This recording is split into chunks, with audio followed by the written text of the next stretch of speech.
Hello students, welcome to offline social science class.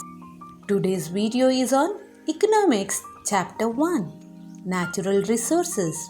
In this chapter, we will learn the meaning and types of resources, scarcity of resources, the need for conservation of resources and ways to reduce our ecological footprint.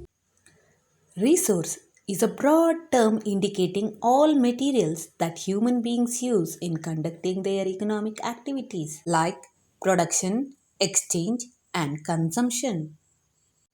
Among various types of resources, natural resources are major ones. The resources which are vital for the survival are sunlight, water, air, forests, soil, biodiversity, and mineral ores. Natural resources means naturally occurring substances that are considered valuable in their original form. Examples are soil, water, air, and minerals. Natural resources are generally classified into two types. They are renewable resources and non-renewable resources. What do you mean by renewable resources? The resources which get replenished as we use them. Nature, through its natural processes, goes on replenishing them. They are also called non exhaustible resources. Water, land, forests, air, sunlight, and heat are some examples. What are non renewable resources? Some natural resources get depleted as we go on using them. Eventually, they are emptied and cannot be generated again. These resources are known as exhaustible resources.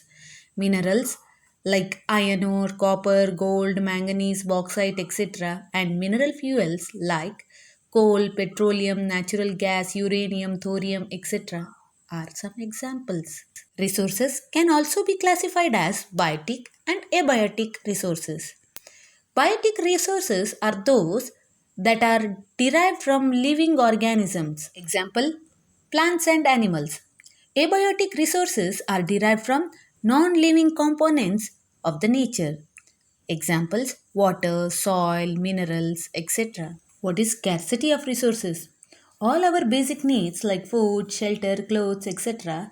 are met out of various natural resources like air, water, soil, minerals, coal, petroleum, animal, plants, etc. But the growing population, rapid industrialization, urbanization have created heavy demand for materials.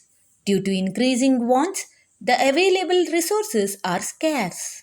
Main factors for increasing scarcity are first one, overpopulation. Increasing population needs additional food, shelter, and other requirements. Second, growing industrialization resulted in emptying of mines, oil wells, and water resources. Third, expanding urban areas resulted in reduction in quantity and quality of resources.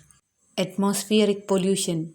Burning of fossil fuels like coal, diesel, petrol have polluted air around us. Water pollution and land degradation, as hospital, industrial, and other wastes are dumped in open space.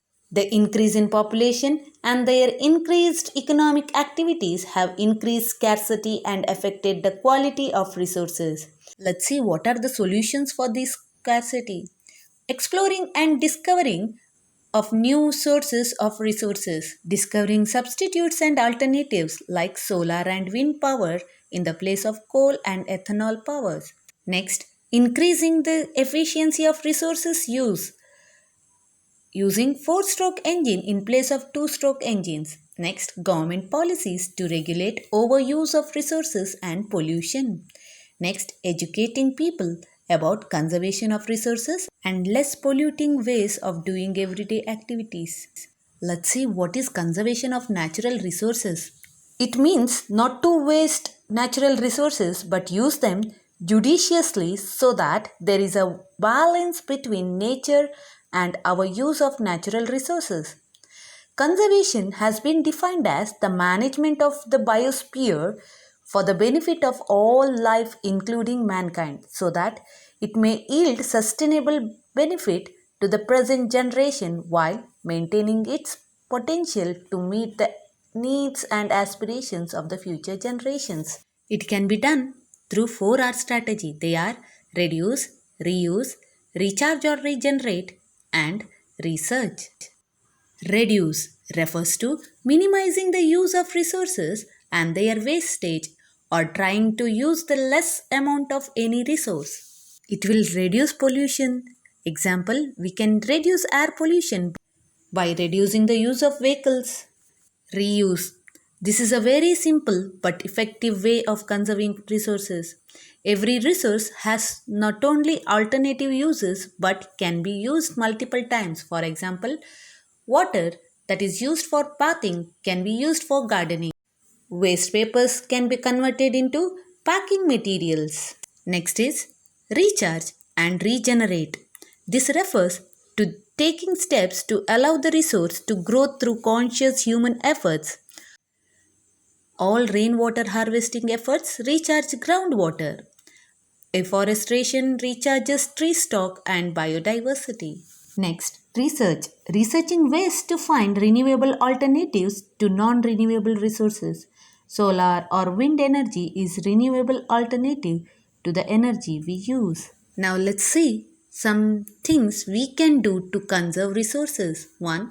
Purchase less stuff. Use items as long as you can. Second thing, reduce excess packaging. Next, recycle materials. One more way is purchase products made from recycled materials. Keep air and water clean by not polluting them. Plant new trees to replace ones that we cut down. Drive lesser, take public transportation, bicycle or walk. Conserve energy at home. In this way, we can conserve resources. Now it's time to answer my questions. Dear students, pause the video and take down these questions in your notes and answer the same. Thank you for watching. Meet you soon in next video with the next part of this lesson. Till then, stay home, stay safe, take care.